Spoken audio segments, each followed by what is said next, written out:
is this. 2 is not 4. So 4 is now made into not 4. What's happened to the law of non-contradiction? You see. But not so. Because as you read the list of the 4, numbers 2 and 3 conflate into number 1. You may have noticed that I said that particulars, primary substances, or parts of particulars, or contents of particulars. You say particular contents of particulars, particular parts of particulars. And numbers 2 and 3 are just the parts and the contents. So 1, 2, and 3 conflate into number 1 as primary substance, leaving simply the forms or essences as secondary substance. Okay. Now, I'm not going to make any further comments about the remainder of what you're reading in Book 4, which runs on to page 338. You'll simply find that he talks of other ways in which we talk of being, various categories. He deals, for instance, on page 335 with the notion of potency, or capacity, potentiality, and actuality. He deals on 337 with affection, that is to say, being affected by something, part of the cause-effect relationship. And on section 22 at the bottom of 337 with privation, that is to say, lack of some property. Now, all of these, you can look through them in your reading, all of these are simply ways in which we speak of beings and being and beings. So regard the whole of Book 4 as simply dealing with being, categories of being, laws of being, and other ways in which we can talk of being. Okay? Any questions, comments? I'm ready to move on to Book 12, God. Okay?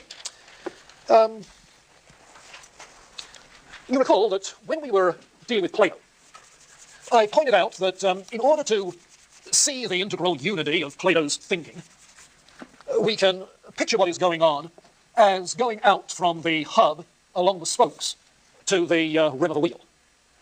And that the hub, which holds it together, represented by the divided line, is essentially Plato's metaphysics and his corresponding epistemology, the theory of knowledge, how to know this which Plato thinks is the reality, the forms. Now, you can use the same sort of way of thinking about Aristotle. What you want to get at is his metaphysics, and that's what we've been getting at. Then in the light of that metaphysics, you can see what he has to say about God. Okay? We can see what he has to say about ethics, politics, education, art, etc. Okay? It's the metaphysical core, foundation, that shapes everything else. Let me add a footnote. It's these metaphysical and correlated epistemological foundations which are the philosophical undercurrent of every one of your disciplines, no matter what they are. What is philosophy of science? Well, it's dealing with the philosophical foundations of science. That is to say, with the metaphysical assumptions or implications, and with the epistemology involved in relationship to science. You see, what does science tell us is real, if it tells us anything is real? How can we know it scientifically? And if science doesn't tell us about reality, what is scientific knowledge that it doesn't tell us anything about reality? You see, epistemological metaphysical foundations. The same is true in the philosophy of art. You see. What is the kind of reality with which the artist is concerned? Well, if you think, as Plato did, of art as imitation, you see, art as imitation, ideally imitation of forms, then the kind of knowledge you need to be a good artist is knowledge of forms. Underlying epistemology. If art is not about forms, but is rather a kind of self-expression, seeking a self-understanding through self-expression, then obviously you've got a different kind of reality and a different kind of knowing that's involved that accounts for that kind of art. The same is true in philosophy of religion. What is the reality with which religion is concerned? God. So then religious epistemology has to do with the kind of knowing that's involved in knowing about God or knowing God. Do you follow? End of footnote. Okay. Metaphysical epistemological foundations. All right, and similarly then with Aristotle, now that we're moving on with him to talking about God.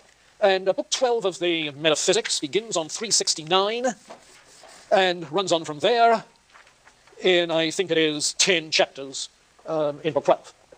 Now, as you start reading Book 12, you're likely to say to yourself, this isn't about God, it's about metaphysics again. Sure, for the reason I just indicated. You see? If you want an argument for the existence of God, you have to argue from your knowledge of other realities. So what are the realities? And so he needs another summary statement of his metaphysics as a starting point for his argument. So then, in chapter 1, and on page 30, the new paragraph beginning a third of the way down the first column of 370, 370, he says there are 3 kinds of substance. One that is sensible, not in our sense of sensible, but in his sense of sensible, which is accessible to the senses, capable of being known by the senses. Okay. 3 kinds of substance. One that is sensible, physical. of which one subdivision is eternal and another is perishable. The latter, recognized by all men, includes plants, animals, and so forth, of which we may grasp the elements, whether one or many. And another, this is the third, that is immovable. And this certain thing is asserted to be capable of existing apart, some dividing it into two, others identifying forms and the objects of mathematics, and others positing of these two only the objects of mathematics. So he's got sensible that is perishable, that's physical bodies. Sensible but eternal, not perishable. Oh, an everlasting material body? Everlasting, particular? Yeah. And the third, something wholly unchangeable, immovable. And obviously he's thinking there of forms, or perhaps the form of all forms, but forms, be they one, two, or many. Okay? We're going to say the basic two there, particulars and forms, that's simply review. But watch for this notion of an everlasting particular. An everlasting particular. It is not God. It's not. No. God is not a body. In chapter 2 that follows, he talks about 4 kinds of change that can occur. At the top of second column, line 4 or 5, changes are of 4 kinds. Either in respect of the what, or quality, or of the quantity, or of the place, and in respect of thisness, generation or destruction.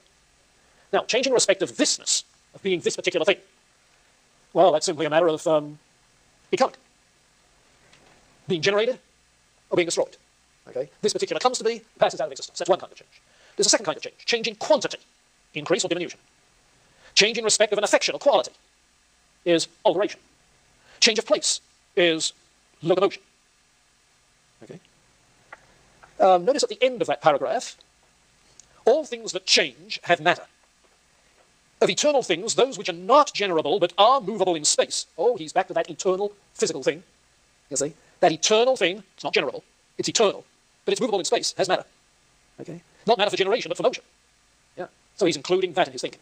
Now, let me indicate where he's going. He's back to primary substances, particulars. Primary substances, particulars, of 2 kinds. Those which are perishable, and those which are everlasting. Okay? Now, he does some of this in Book 12, but some of it in his work De Caelo, on the heavens. But what he's doing is this. He's thinking of a geocentric universe. Earth at the center. Okay? On the surface of the Earth, all sorts of things changing. Around the Earth, the planets orbit. Physical particulars. Moving. Locomotion. Changing. Notice the key to the argument is the 4th kind of change. Locomotion. Notice that the motion of the planets as they orbit is an endless locomotion. They don't stop. You see, linear locomotion along a straight line from A to B stops at the end of the line.